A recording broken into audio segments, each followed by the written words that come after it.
ভক্তের ভগবান শ্রীকৃষ্ণ।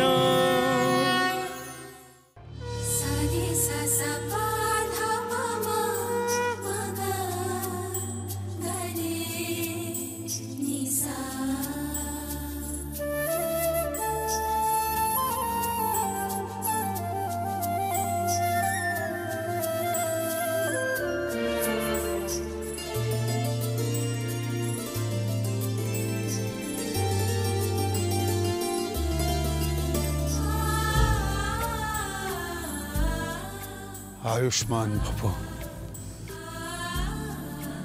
যদি এই কক্ষের বাইরে যাওয়ার অধিকার আমার থাকতো, তাহলে আমি নিজে তোমাকে তোমার শ্বশুরালয়ে পৌঁছে দিয়ে আসতাম।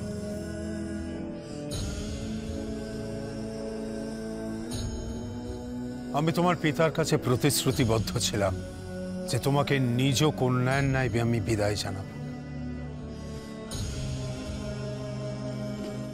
কিঞ্চিত অভাববোধ রয়েই গেল।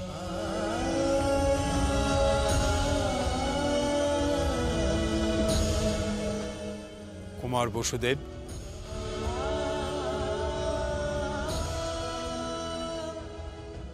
আয়ুষ্মান ভব।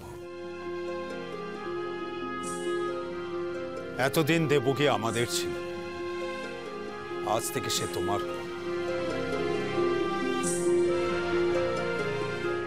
এখন থেকে ওর সব সুখ স্বাচ্ছন্দ্যের দায়িত্ব তোমার উপর নির্ভর করবে।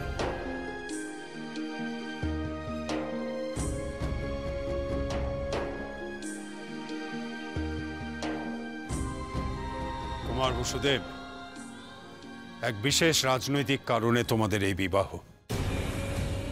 কুকুর, যাদব, বৃষ্ণি, অন্ধকদের মধ্যে নিরন্তর হানাহানি বন্ধ করার জন্যই তোমাদের এই বিবাহ।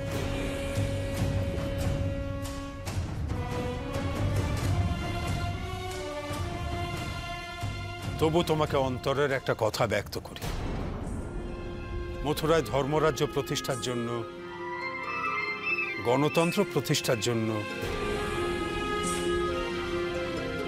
যাদবদের মধ্যে শান্তির বাতাবরণ সৃষ্টির জন্য তোমাকে যে বড় প্রয়োজন,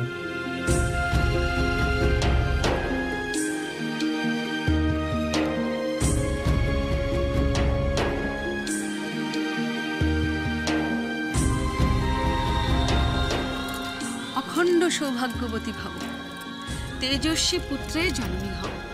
মা দেবকী, পৃথিবী যেমন সকল জীবনের ভার বহন করে, তেমনি প্রতিব্রতা নারী তার শ্বশুরকুলের সমস্ত মর্যাদা দু হাতে প্রদীপের শিখার মতন রক্ষা করে।